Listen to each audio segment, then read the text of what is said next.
Hello everyone, this is Mirko Guerrini and I welcome you to the Jazz Transcription Clinic, a monthly interviews podcast where we talk with accomplished jazz doctors about their lives, career and their personal secrets on the art of transcribing.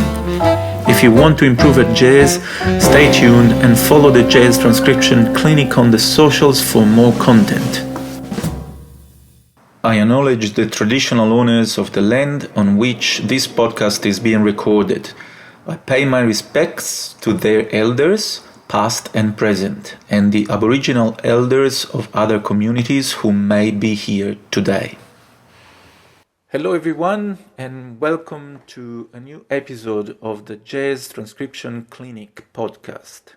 A podcast where every month we interview a new jazz doctor who will talk about his way of or her way to transcribe and why it's so important to transcribe jazz solos. Today is with us the wonderful doctor named Claudio Giovagnoli from Italy. And let me introduce briefly Claudio. I met Claudio when I was quite young and he was very young. We are more or less same age. And he was a student of my father. He was studying clarinet with my father, and then he studied saxophone with important jazz musicians in Italy like Stefano Cantini, Maurizio Giammarco, and then he also studied with the legendary Dave Liebman. And he has a master's degree in jazz, obtained at the Florence Conservatorium of Music, and he has played with a number of important figures in pop, jazz and blues music.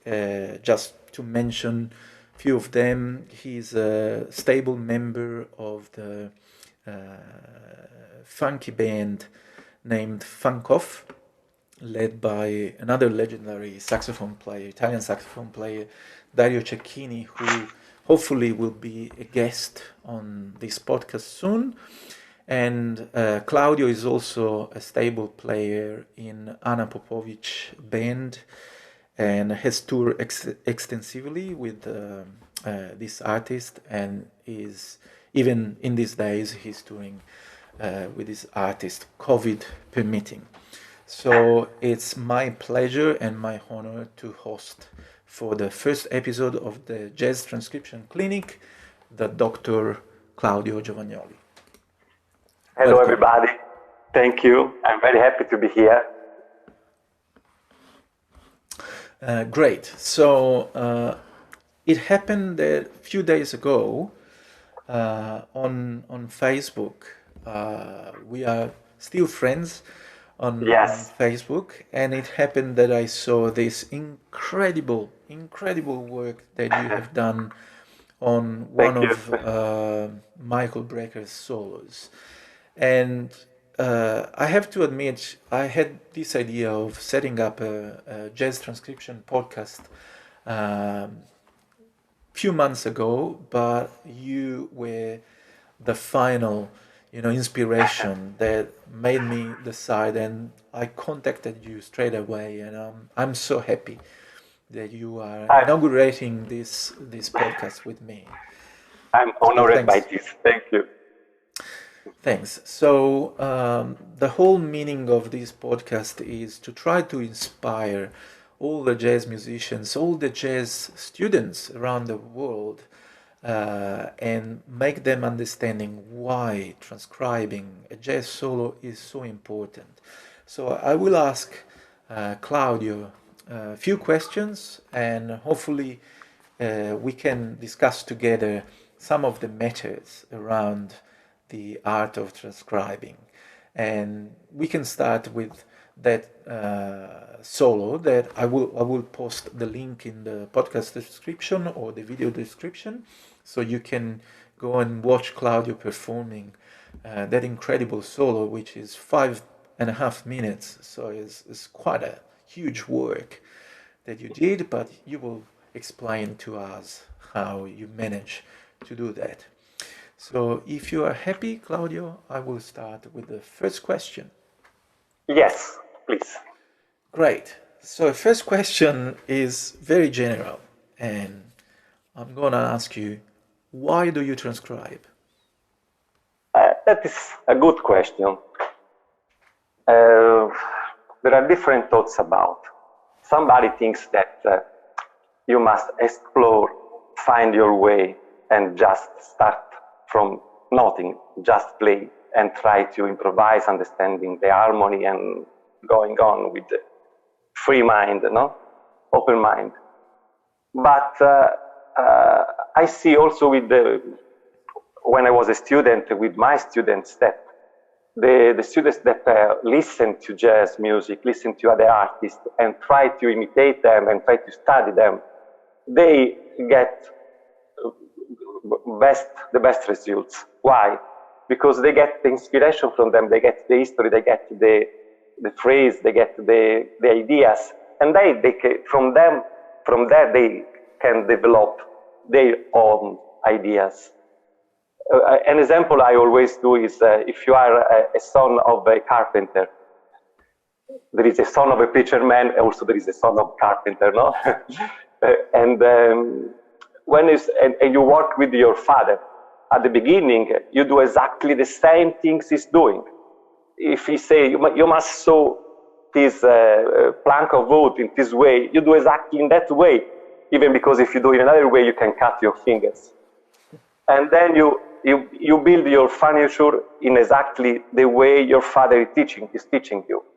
Then you start to say, yes, but maybe I can now try a different way. I can sew this another way. I can assemble this another way. And you develop your ideas, but you start from the history, no? I mean, from the praxis, si dice Praxis. Praxis. And there are big artists. I played saxophone, in example of the tenor saxophone. Well, in all saxophone, there are big artists, big musicians. They have explored the harmony, the melody, the instrument possibilities, like starting from Lester Young, Coleman Hawkins, Charlie Parker, John Coltrane, Dexter Michael Brecker, no? And they have done a big job. And coming also from the time they were living, no? And all the ideas that were in that time, and they have explored and tried, found different solutions.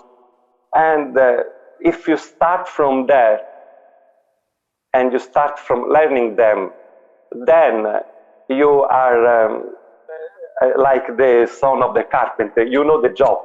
Then from there you can develop your own ideas without starting from the beginning. Yes, and I can add to this that we are both from Florence, Yes. which was where the Renaissance, took place. And Yes. so we all heard the stories or studied the stories of those magnificent artists that were working in Florence, like Michelangelo, Leonardo da Vinci, Lorenzo Ghiberti, Giotto. And all those artists, they didn't go to an art school. They were admitted to an older artist in his workshop. And for the first 4 or 5 years, all they were allowed to do was to watch. Yes. Don't say a word, don't do anything, don't touch anything, just watch. And maybe after 4 years, you can, I don't know, paint the background or prepare the colors, for the master. So that is the way, that is one sure way that works in arts. And yeah, thanks. I think that that is a good example, Claudio, on the carpenter. the good reason. You want to learn from someone that is already a master in that Yes. thing. Yes.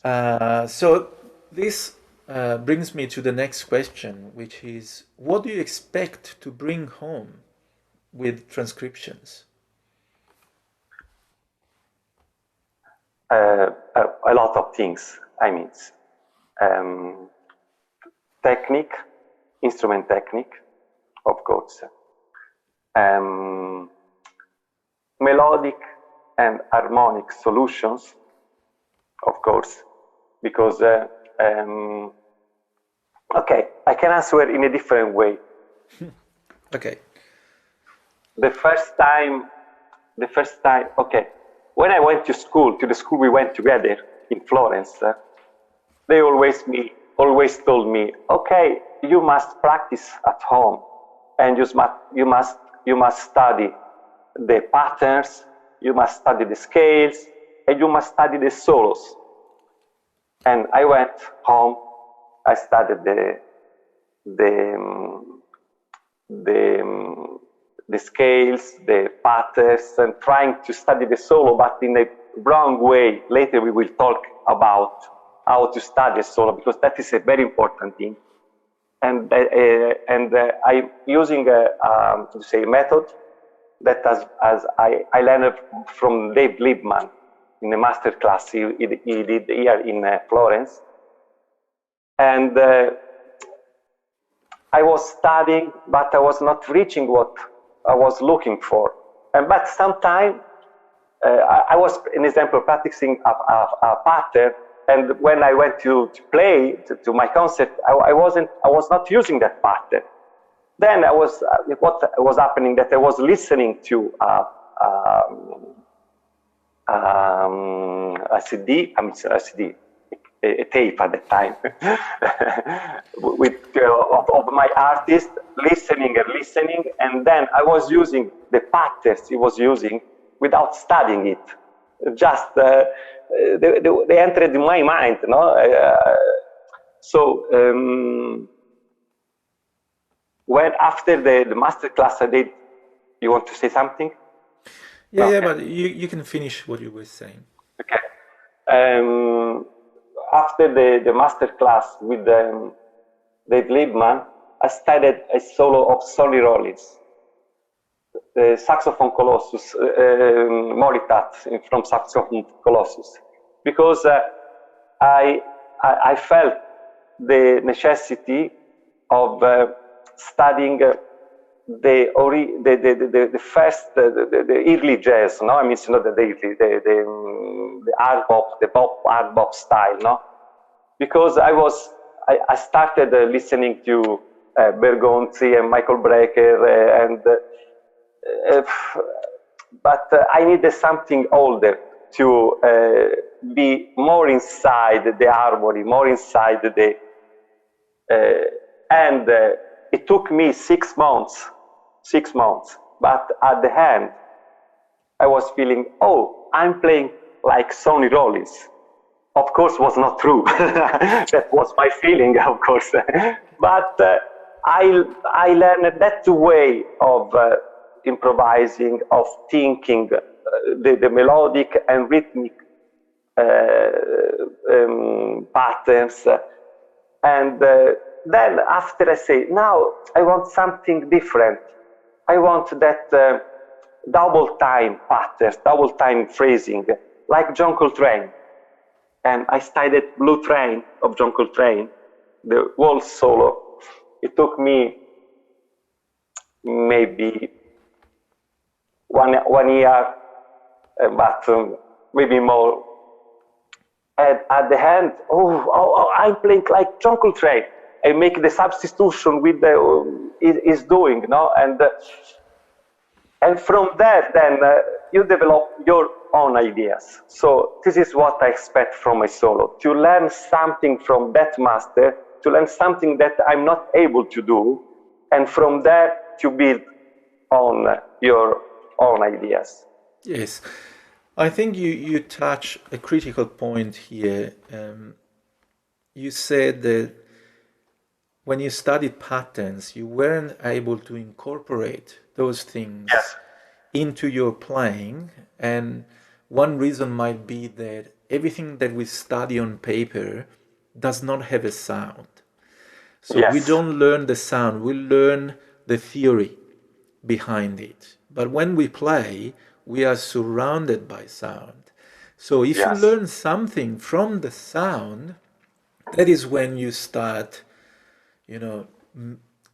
like remembering, you start hearing in your head, oh, this harmonic sequence could fit, that line that I heard so many times. Oh, this resolution, it's when I can play that sound. Or sometimes it happens to me when I play, literally when I'm playing, I can hear one line that, I don't know, I might have studied years and years ago. Yes. I say, oh Sure. yeah, I can play this here. Yeah. Because you can hear the sound in your head. So I think this is one very critical point, that we transcribe to learn how to sound like a master. Yeah. Yeah. Not really, or not only to learn the technique, to learn the harmonic technique that is implied in the solo, but to learn the language. An example that I always make to my students is that, if you have a newborn baby in front of you and you want to teach the new baby a language, would you provide a grammar book? No. What do? You simply talk to him Yes. or to her. You simply talk to the baby, right? And eventually it happens that the baby starts to try to imitate the sounds. Yes. And I'm a good living example of this, because my kids, two of my three kids,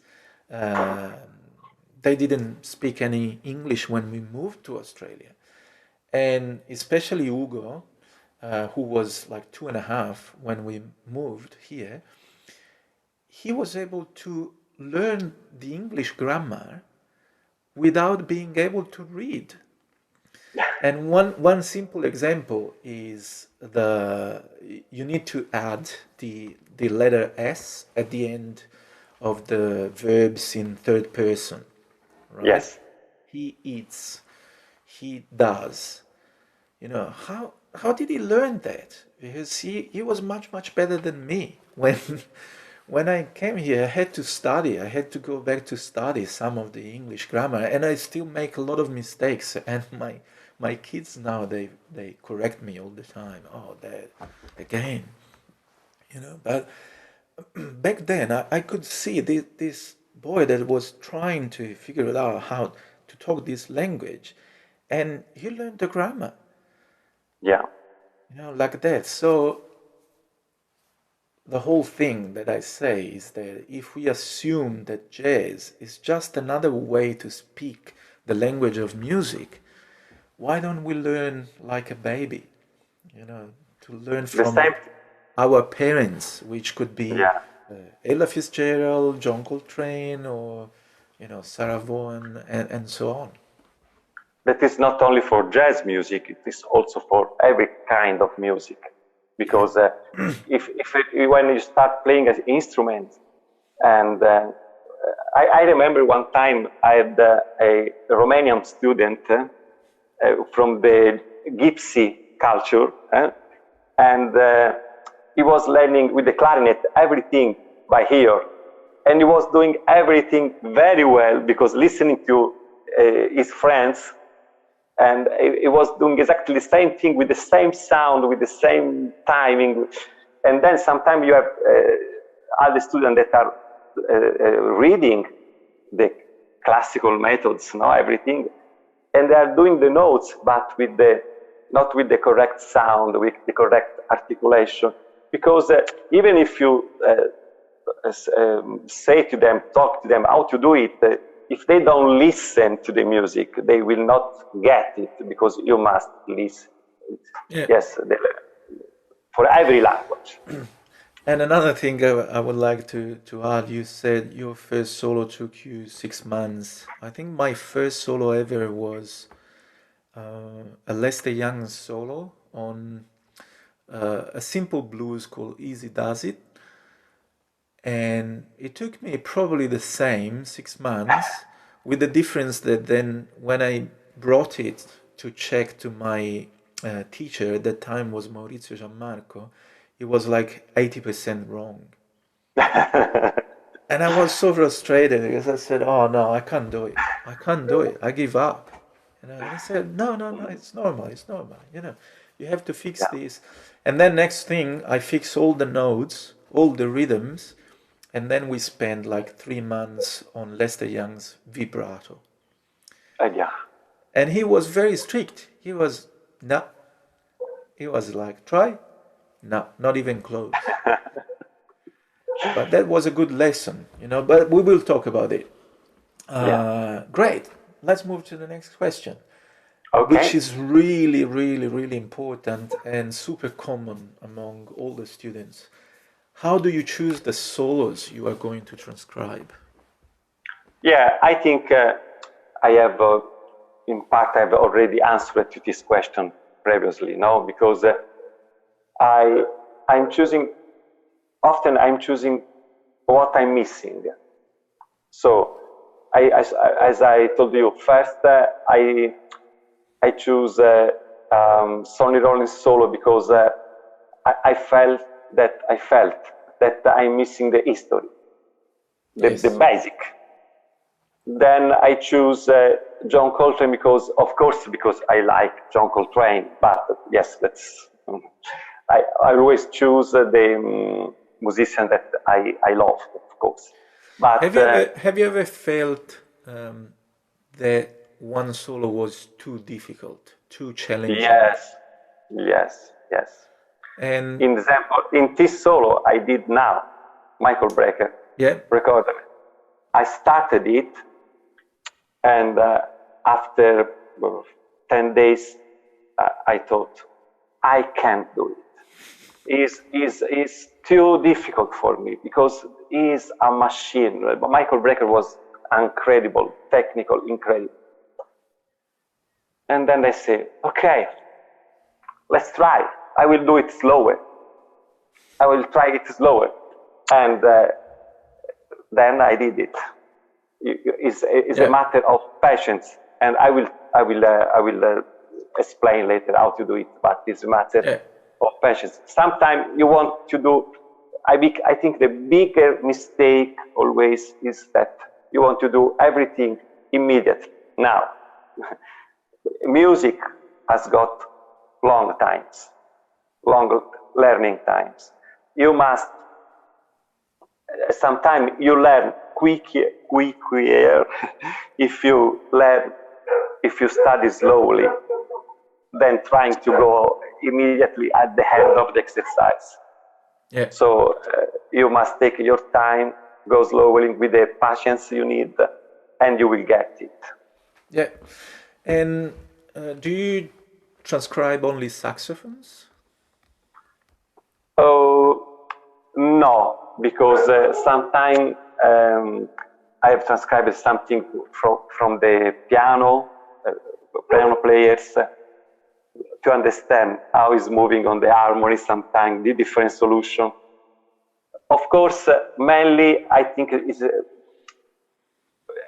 transcribing the solo made in your instruments is giving you something more, because you have the same sound, the same tonality, the same technique. Example, doing the Charlie Parker solos on tenor saxophone is good, but it's not the same as doing them in the alto, because there is different position, different solutions. No, I mean, even though I think it can be also very good to transcribe other instruments because you can learn something that is not embedded in your Yeah, instrument.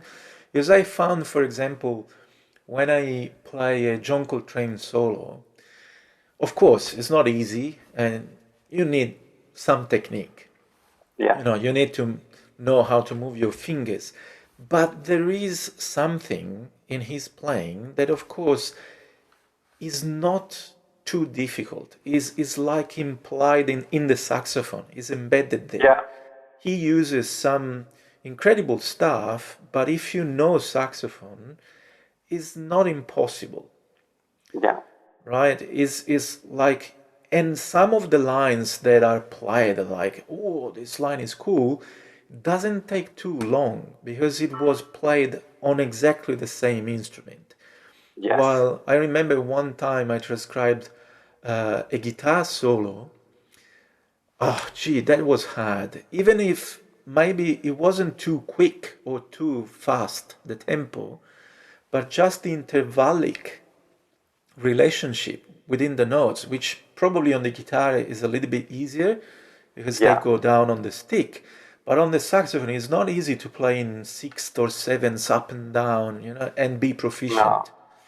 So I think there are some benefits, and I did it because I read an article, an interview to Pat Metheny, and he said that he transcribed a lot of trumpeters because he ah, wanted to develop a more melodic taste. And hey, Pat Metheny is one of the most melodic guitar yes, players, absolutely, yes, right? And sometimes he said, I transcribed, for example, a lot of, Chet Baker, Miles, of course, Clifford Brown. And he said, I forced myself to play only on like the last two strings yeah, because I wanted to avoid, all the facilities that are on the guitar on the and guitar. think more like a trumpeter, which plays only one note at a time, right? And I have to feel the interval, by moving my hand Sure, horizontally. And it's a great approach, it's a great idea, So yeah, if you I do transcribe agree. an instrument that is not yours, you can develop some skills that maybe will bring you to some originality in your playing. Yeah, I do agree completely. Yes. I'm glad you do. Great. Let's talk about more practical things. What methodology you apply to transcribe? And the sub question is, what software, if you use any, do you use when you transcribe? Yeah. Oh, transcribe. Okay. I yes, I use the computer, of course. I use just a software that can slow down the, especially if the solo is very fast. Of course, if the solo is not fast, I don't need it. But in example, with the solo of Michael Brecker that is very fast, I needed to slow it down because it's slow, and I slow it down. Not too much, because when you slow it very, very much, then the sound is artifacted. You can't hear very well. Sometimes you hear notes that are not there, and so I put everything on paper. I wrote it down because for several reasons. One is to, if I write it down, I can share it, for example, with my students or with other musicians. Or with the Jazz Transcription Clinic, for example. Exactly. And also, it helps me in memorizing the notes and the lines, because when I read it on paper, then I sing in my mind the names of the notes, like singing the words of a song. And then I have the position on the saxophone. There are three different parts of the memory that works together, and each one helps the other one. And the sound also, the sound that is coming out, of course, all together helps me. Then also it helps me to make an analysis of what the artist was doing. So if I see in saxophone colossus the lines when it's go in G minor, that is A minor for our instruments, and you see that it's moving in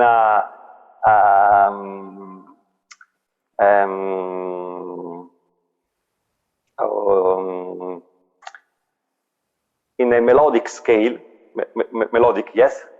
minor melodic scales. You can see it very well and how it's moving, and the interval that is using is more visible on paper sometimes. It's easier to do an analysis. So what I do, I start from the beginning and listening and transcribing note by note down on the sheet music. How much do you use the saxophone in the process? Do you check every note, or you are now able to just hear the notes and write it down? No, I tell you the truth. Usually I use the piano. Okay. Because I have a keyboard, the digital keyboard, and I found the notes on the piano, because then I make the corrections. When I go to play and study with the saxophone, you can hear whether you wrote down a wrong note or wrong timing, and then I make the correction. I wrote down everything, and later with the saxophone I study everything, and if there's something wrong I correct it. Okay. And can you name the software that you use? Usually I use a software that is called Magic's Samplitude. This is like Pro Tools, like Logic, a software like that. Okay. I use it with. But I think you can use any. There is Transcribed that can slow it down. Also, I need to loop a section. So very time I loop it. So just what I need is just to slow it down and loop a section. So any software that can do it. And of course, we are both coming from the Jurassic era. Yeah. So I remember that when I wanted to transcribe a solo, what I was doing is to copy the solo from a CD to a tape, and just copy the solo like 10 times on a tape. And then I was driving the car, and in the cars we didn't have CD players, there were tape players in the cars. Yes.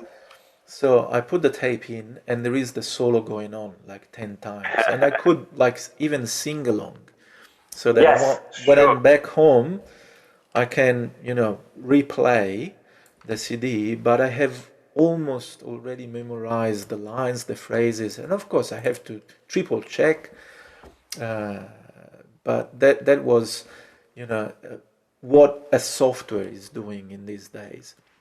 I don't know if you know, there is also a website that I sometimes recommend to my students. Is called tunetranscriber.com, where you can basically upload on the website either a YouTube video with a link, or you can upload an MP3 that you have on your computer, and then you can create loops of a section. You can slow down the loop, and you can memorize the loops. If you want to save the loops, you have to purchase the app, and I think it's only like $25. So it's not extremely expensive, but even if you use it for free, you can create the loop in a session and just practice. What's the name? tunetranscriber.com. Cool. Yeah. I didn't know it. And yes, you are right. The first step is to listen to the solo many times. You'll be able to sing it all over the solo. Yeah, that is the first important step. And you have already answered the next question, which was, do you write it down? So I will skip that one, And we go to the next one, which is how do you practice the transcribed solos? Yes, that is the most important part. Because, let me just finish the question. I used to say to all my students, your work starts when you have your solo finished to transcribe. So once it's all transcribed, either if you memorized it or you wrote it down, that's when your work starts. It's not, I start transcribing this solo. No, that's the preliminary work. And then you have it and you start your job, which is this one. How I said before, is a matter of time and patience. So what I do is this. I take the first phrase of the solo, a short phrase, because the quantity of attention and memory you need is very big. So if you take a too long phrase or a too long part of the solo, you cannot get that attention on it. So you cannot get the same results. And sometimes I see many students that they are going, oh, I studied all the solo, and they make all the solo, and it's completely wrong, as you say with Lester Young. As I perfectly did. So what I do, I take a short phrase. If I slow it down and I hear it with the headphones, I use the headphones like the one you have got, not the in-ear monitors or the over-ears of headphones. And why is important to use the headphones? Because you must hear what the artist, the musician is playing, not what you are playing. Especially with saxophone, sometimes your sound is too loud, and so you will cover the original sound, and you cannot understand if you are doing the same thing or not.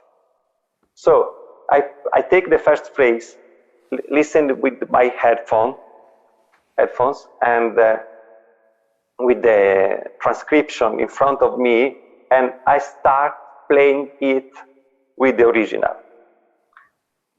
As soon as I play in loop several times, I'm starting to memorize it, and I start to play it without reading anymore. And then the bigger work, the bigger job begins, because at that time it's like when you listen to any song the first time. The first time you listen even a pop song, of course, you listen to the melody, to the harmony, to the arrangement, to the words, to the lyrics, but you cannot pay attention to everything at the same time. So the first time you listen maybe to the lyrics and to the melodic line, and then you see, oh, listen what the bass player is doing. Oh, listen what the harmony is there. So you discover more and more things.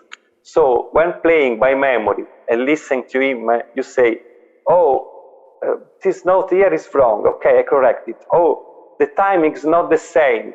Oh, the articulation seems not to be the same. I must adjust. And the sound, I'm not sounding like him. So you must play it, and at the end, it must seem that you are playing exactly the same phrase with the same sound, with the same timing, with the same articulation. That's what is your goal. Target. Goal. Yes. I'm glad that you mentioned all those things, and you didn't mention to play the right notes, because at the end, that's not that important. It's, of course, we want to play exactly the same notes, but it's much more important to get to the point where you start focusing, for example, on the articulation dynamics. For example, breathing for us is critical. Yeah. We Yes. need to understand how much air the player had, taken to play that long phrase. And if I don't remember to breathe like that, I won't be able to complete the phrase. Or Sure. like in the solo that you transcribed, I think the fourth chorus, he starts doing all the Breckerisms. So he like altissimo fingerings. And, it requires to be aware that you need a certain amount of air, a certain amount of pressure. You have to, check if your embouchure is the right one to play that kind of lines. So Of you course. start becoming aware of a process, of a mental process that was involved at the time of, Yes. that solo was played. Absolutely. And for the day, that's my job. Finish. Yeah. Just a little phrase. That may take me 20 minutes, 1 hour, 2 hours, doesn't matter. I must reach that result. And that's all for that day.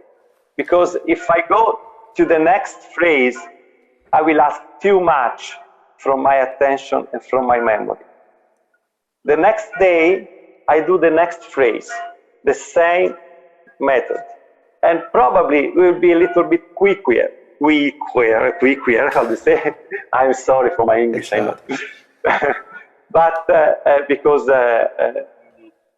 you are entering in that sound, in that timing, in that articulation. So, and I do the same job with the second phrase, and then I redo everything from the beginning to that point. And day by day, a little piece will be faster, is a better word, faster, than, than trying to do longer parts of the solo altogether.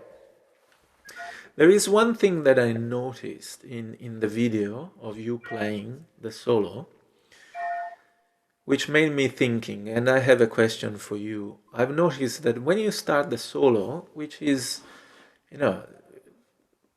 Brecker is taking his time to build up the energy, to build up the solo, and for the first probably 3 choruses, you hardly see any semiquavers, any 16th note. So he's clearly building up, taking a bit of time. He let the rhythm section support him, and it's great. And I noticed that you have your eyes open there. I don't know if you were reading the solo at that time. No. Okay. Everything by memory. But on the 5th chorus is when he starts to throw in those incredible lines, long phrases with semiquavers, never ending. There is one in the middle of the 6th chorus, which is 1, 2, 3, 4, 5, 6, 7, 8, 9 bars of semiquavers. And I notice that when you play those lines, your eyes are closed.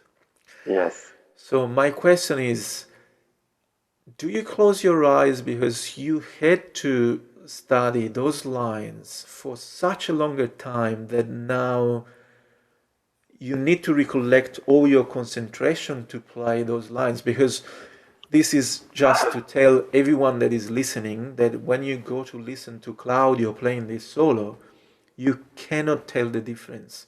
He is so together with the original source that is really, really unbelievable. Your job there is absolutely incredible, Claudio.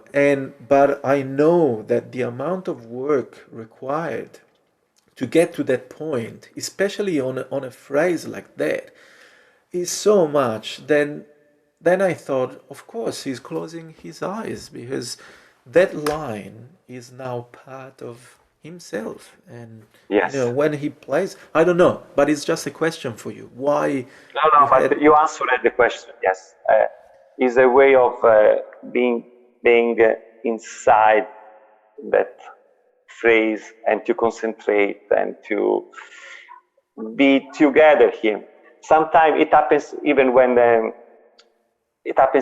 you play, no? When you play with your quartet or your quintet. Sorry for the dogs.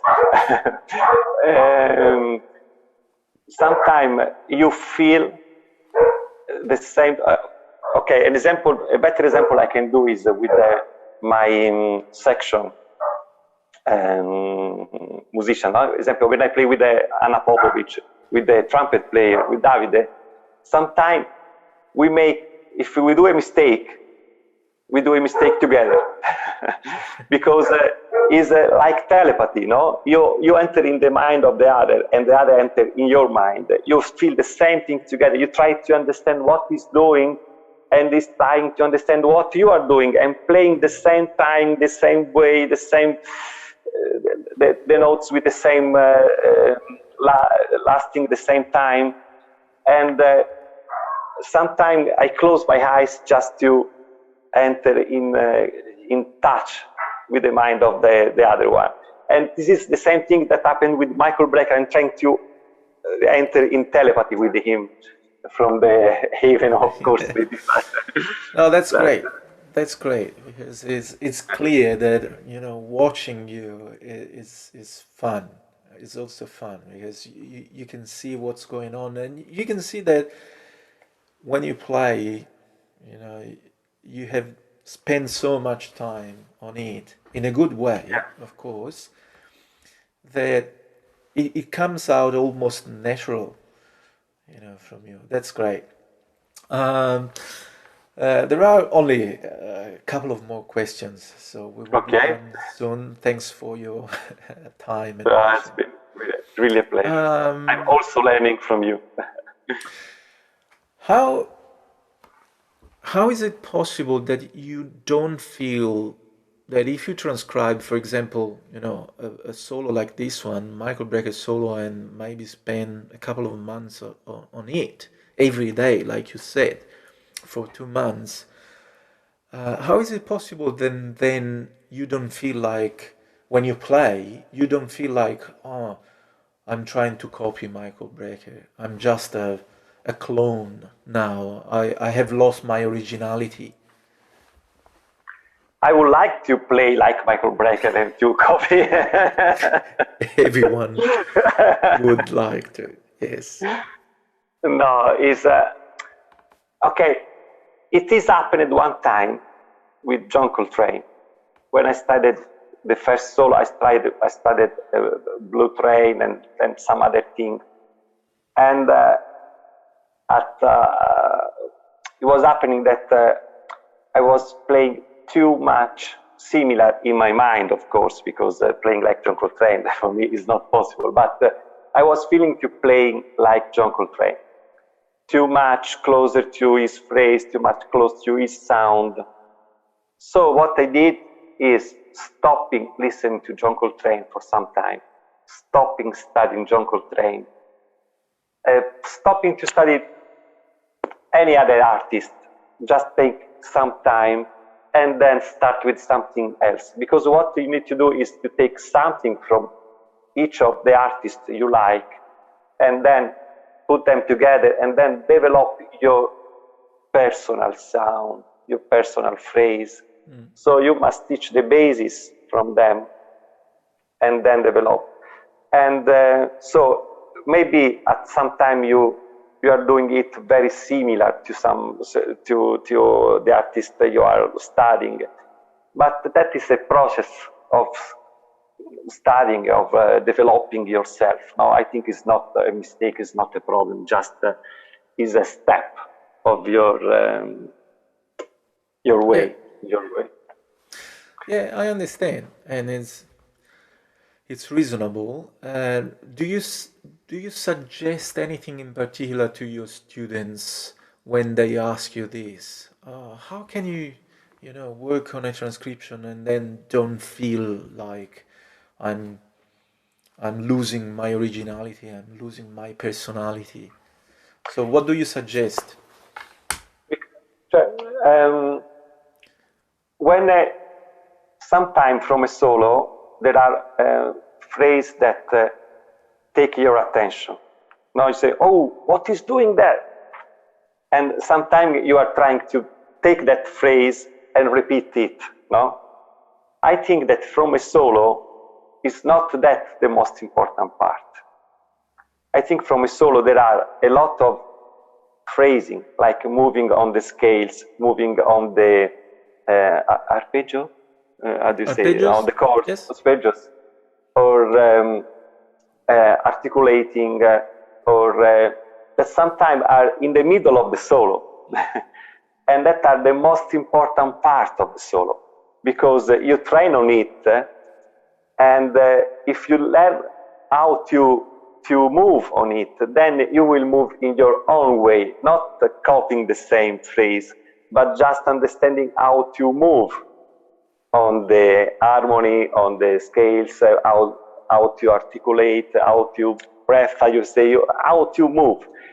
And it will be not, this is not copying, it's just understanding how to move. Yes. Then, of course, if you take a phrase of Brecker and you repeat it, then at that moment you are copying. But what is copying? I mean, everything has been done, probably has been repeated.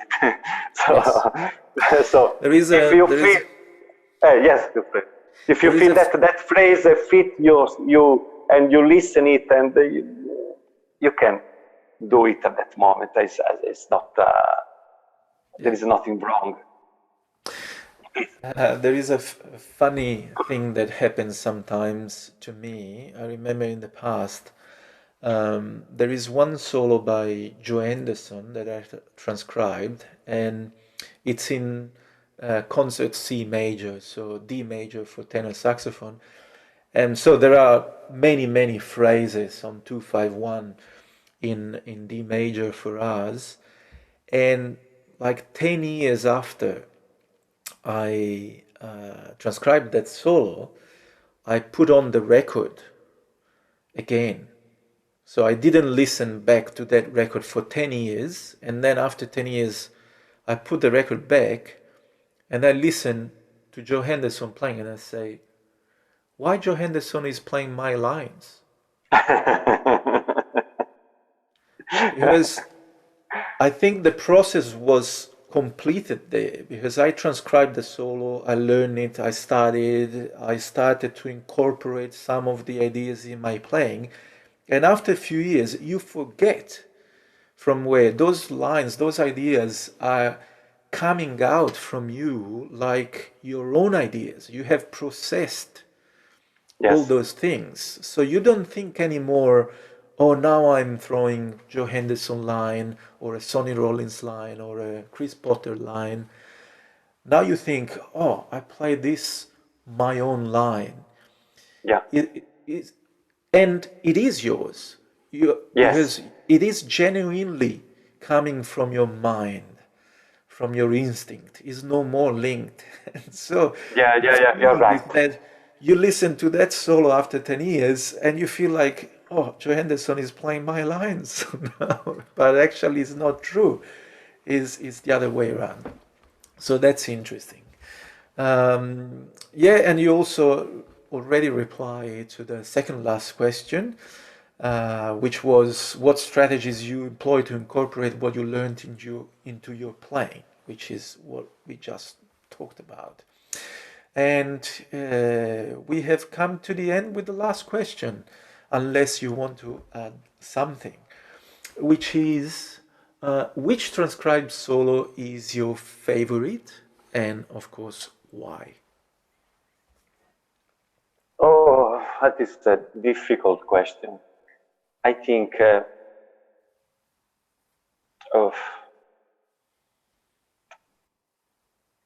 I can't answer with only one solo. I think that of course there is some of them that I remember. I mean, I have incorporated more than the others, like the one of Sonny Rollins, I told you, or Moritat, that is a very, how do you say in English, vivaio? Okay, is it's a nursery of a nursery. a nursery Bravo. of Nursery. of phrase, incredible. And then also in that time, a solo of Dexter Gordon on I Remember April is another one that I love. And of course, one which has changed my way of playing was Blue Train from John Coltrane, and but also other later. And now I hope that maybe my favorite will become Recorda-me from Michael Brecker. I did not finish the job on it. It's just the first part. Because something I would like to tell more is this, in the process of studying the solo, what I do is I transcribe it, I learn everything, phrase by phrase, and taking the time that need. At the end, what happens? I'm able, like with the solo of Michael Brecker, to play all the solo in the same way, by memory, with the same timing, the same articulation, the same sound, the more close that I can, of course, at the same speed. After that, what I do is starting to play that solo without Michael Brecker. I mean, I put, maybe I build just a bass, like on a backing track? Backing track, yes. Backing track, and playing the same solo without him. That is not easy sometimes, because you don't have the muscle memory anymore. Yes, and I play it with the chart, just not the transcription, just the chord chart in front of me. So what I try to understand is what scales is using in this chord, what is trying to think in him. In example, in John Coltrane, when he started, is moving on the pentatonic, starting from the fifth of the chord. It's time to understand how he's thinking him, and where does he start to play, and where does he stop to play. That's an important key. Sometimes I remember in some standards I wasn't able to play something that was good, satisfactory for me, because I was not able to chain the chords together. And when you listen to the big artists, they know very well where to start and when to finish. That is not always in the same way as the melodies has been built, because the melody has been built slowly, not in real time, like when you're improvising.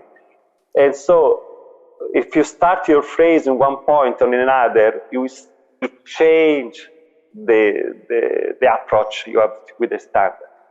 And so, it's like the sensation must be like you are improvising in that moment with the lines of Michael Brecker, but following the chart like you were improvising and doing it yourself. And then I try to analyze every line and understand how it's moving. So this is just the first part of the job. Now I have time to do the other part. The rest. So probably I will leave you to it, because it sounds like you have some work to do. So I'll thank you so much, Claudio, for helping me with inaugurating this new podcast. Thank you for calling me, Mirko. Yeah, so the first doctor of the Jazz Transcription Clinic is Claudio Giovagnoli. You can check Claudio's work on his personal website, which is claudiogiovannioli.it. I will put the link in the podcast description, and you can also check his albums, his music, and his next dates on his website. If you have a chance of going to listen to one of his concerts, please don't miss, because as you can imagine, he's one of the great artists that are present around. So I'll thank you a lot and hope to see you soon and hug you very soon when we will be able to travel again. Yes, hope will be very soon. Thank you to you, Mirko. It has been a very big pleasure and a very big honor to be in your podcast. Likewise. Stay safe and good luck with everything. Thank you also to you. Bye.